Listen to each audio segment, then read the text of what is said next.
here with Captain Gus Gustafsson, who is not only a fisherman, among other things, you're an author, you're an avid networker, Yes. and a walking advertisement as well. So Yeah, welcome you. to the show. Thanks Thank for you very coming on much. with Thanks us for today. having me today. Most people know you're like an icon of Lake Norman. How long have you actually been fishing on the lake? Well, the first time I saw Lake Norman, it was still the Catawba River, and they were cutting trees down and bulldozing the bottom of the lake. That was in 1960. Wow. So at that time, I was, it was just an amazing undertaking. Nobody was really interested in it because it was so far away from Charlotte. Mm-hmm. Right. Everybody was going to Lake Wiley, and that's where they enjoyed their fishing and recreational boating. And Lake Norman was basically a non-event for the first 10 or 15 years. It was in, it was full of water. Well, and then it became the resort place to go Right. to. And then Yeah, it became all the development. place, and I guess a lot of that has to do with the banks, the hub for US Air. Lowe's came in, and NASCAR moved in, and all of a sudden we've got a beautiful, beautiful lake with 520 miles of shoreline, and people want to live on it because it's only a 20-minute drive to Charlotte if the traffic isn't too bad. So it's just unbelievable what's happened over the last 40, 50 years to Lake Norman. So talk about fish now. Okay. So what kind of fish do people catch in Lake Norman? Lake Norman has all of the warm water fish that you normally catch in a lake in Piedmont, North Carolina. We have the bass, we have catfish, we have different panfish, crappie and brim, and bluegills, and we have white perch in the lake. We don't have the walleye and the salmon and the trout and some of the cold water fish. Some of those can be caught up in the mountains of North Carolina, but we basically have the warm water fish. Anything unusual about what's in the lake, or? Not really. I guess the biggest surprise to most people is how big the catfish get. Oh yeah. And we, for a long, long time, we had the state record on Arkansas blue catfish of 85 pounds, and then about 2 years ago, It's bigger than my 12-year-old. Yeah. and about 2 years ago, an angler over on the Yadkin River chain caught an 89 pounder. So that's the new state record. So, but big catfish, they're not going to bother anybody in the lake, other than the fact that they swim around and they may break a fishing rod every now and then, but they're out there. So you can't catch an 85-pound catfish with a rod like this. Do you need one of those? Surprisingly, this particular rod right here, we could catch one with a skillful angler and a lot of luck.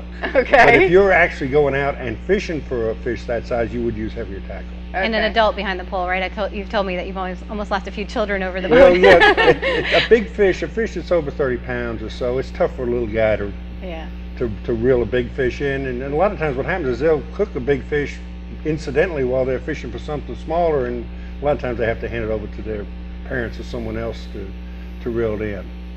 How long, if you go out on the boat and you start fishing in the morning or whatever, how long does it take till you start? I mean, are you pretty much guaranteed to catch a fish if you go out, or is it pretty spotty, much? or? Now some days you won't catch as many as others, but like this whole summer, I believe every trip we've been on, we've caught fish. How fast? When the fish are feeding and they're super active, you'll catch fish the first time you drop a line in the water. Wow. When fishing is slow and they're inactive, it may take 2 or 3 spots before you find a fish, or the conditions change to make them start biting. But we have pretty much caught fish every day this summer, and in large numbers too. Do you use bait or lures? Combination. Okay. We use live bait a lot of times, mostly shad, herring. We use rainbow trout for bait in the wintertime. We actually go to hatcheries and get rainbow trout. We use shiners, and then we use a variety of artificial lures depending on what the timeliness of the season and what we're fishing for. Now, do you have certain spots that are key for fishing on the lake? Yeah, there's every fisherman's got his favorite 20 spots or whatever, and if you fish year round like I do, I've got 100 or so that are just really preferred spots, and those spots are marked on my GPS. Okay. So even if we fish at night, we can go to those spots in the dark because the GPS has them identified. You can go right to them.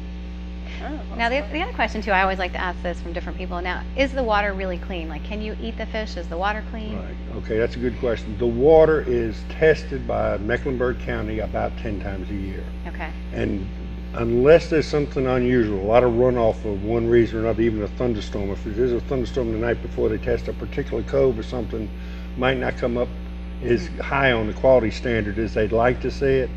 But over a period of time, the water is always in the very good to excellent range. Okay. So that's good. Now, there's a difference between drinking water quality and then there are some heavy metal warnings out, and they're statewide, not just for Lake Norman, but for the entire state. Okay. And there's some very specific instructions on that you should only eat X number of portions of fish per week. Right. And a pregnant woman maybe should not eat any fish at all that come from any of the freshwater lakes. Right. But as a general rule, if you just eat moderate amounts of fish, they're fine. And they're tasty, they're delicious, and we have no problem. So what's your favorite recipe for a catfish or a what you Well, catch? I like, what amazes me is how when you change the batter on the fish, and everybody's got their own secret batters, Right. that you change the whole taste. And some people say, you know, I really rather eat catfish, or I don't like bass, or I don't like stripers, and we've actually dipped them in these different batters, and once they get the batter overpowers the taste of the fish, and all of a sudden they like them all. On my website, which is www.fishingwithgus.com, there's a group of recipes on there that you'll probably enjoy and like to use at some point in the future, so it's good reference material for you. That sounds good. And then if people want to go out on a fishing trip with you, you have a coupon on our website for 20% off a fishing trip Right. with Capt Gus. They can That's come right. out and catch some fish and They can come try out and some catch of the some fish. recipes. And you're going to be running some different promotions going forward too, so people can check back and see Right. some big specials coming up for the holidays. Right. Very good. And we might want to mention Yeah, I was this going to in say, the and if you book, want to hear what a fishing trip with Captain Gus is like, you've got this book. You want? Yeah, just let me tell you just quickly about the book. It's a series of 25 short stories, and there's a little bit of truth in every one I was of going the to say, are they true stories. stories? bit of Are they- A little bit of truth in every one of them, and this is great reading for the whole family. The children you can read it to them while they're sitting, putting them to sleep at night, or you can read. The adults can read it. You'll enjoy the stories in here. And I saw them on display at the Visit Lake Norman Visitor Center, right near the chamber off Catawba Avenue. Right, the People wanna Visitor buy it. Center on Catawba Avenue has them. They also have them at the Convention and Visitor Bureau in Mooresville, Okay. and the Perfect Gift on Brawley School Road, the gift shop. has Okay. them. Okay, great. And how long is a fishing trip, real quick, for people? We do half, 3/4, and all-day trips, just depending on what they want. We design the trip to meet the daily needs of whatever the client wants. If they want to do a half day, they can go. If they want to go all day, they can go. If they want to go in the daytime, we can go. We can go at night. We can do whatever. Okay. Well, if you want to go on a fishing trip with Captain Gus, it's good for all ages. You can go to our website at lknsavings.com for the coupon and check it out. Thank you. Thank Yeah, you. Thanks for thanks. coming on the Okay. show. Thanks for having me. Very good. Thank you. Thanks. Great deal.